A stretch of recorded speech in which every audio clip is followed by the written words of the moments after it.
কেউ কথা রাখেনি। 33 বছর কাটলো, কেউ কথা রাখেনি। ছেলেবেলায় এক পৌষ্টমী তার আগমনী গান হঠাৎ থামিয়ে বলেছিল, শুক্লা দ্বাদশীর দিন অন্তরাটুকু শুনিয়ে যাবে। কত চন্দ্রভোগ অমাবস্যা চলে গেল, কিন্তু সেই পৌষ্টমী আর এলো না। 25 বছর প্রতীক্ষায় আছি। মামাবাড়ির মাঝি নাদের আলী বলেছিল, বড় হও দাদা ঠাকুর, তোমাকে 3 প্রহরের বিল দেখাতে নিয়ে যাব। সেখানে পদ্ম ফুলের মাথায় সাপ আর ভ্রমর খেলা করে। নাদের আলী, আমি আর কত বড় হব?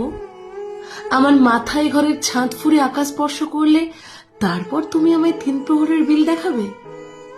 একটা রয়্যালগুলি কিনতে পারিনি কখনো।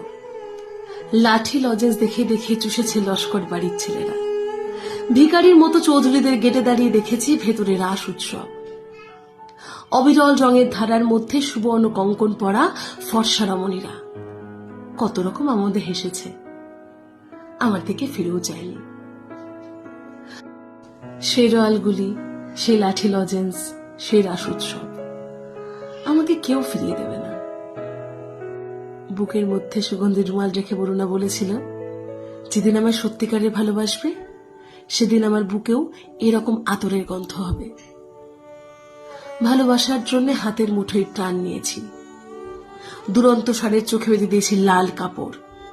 বিশ্ব সংসার তন্ন তন্ন করে খুঁজে এনেছি 108টা নীলপদ্ম। তবু কথা রাখেনি বরুণা। এখন তার বুকে শুধুই মাংসের গন্ধ। এখনো সে যে কোনো নারী। কেউ কথা রাখেনি। 33 বছর কাটল, কেউ কথা রাখেনি।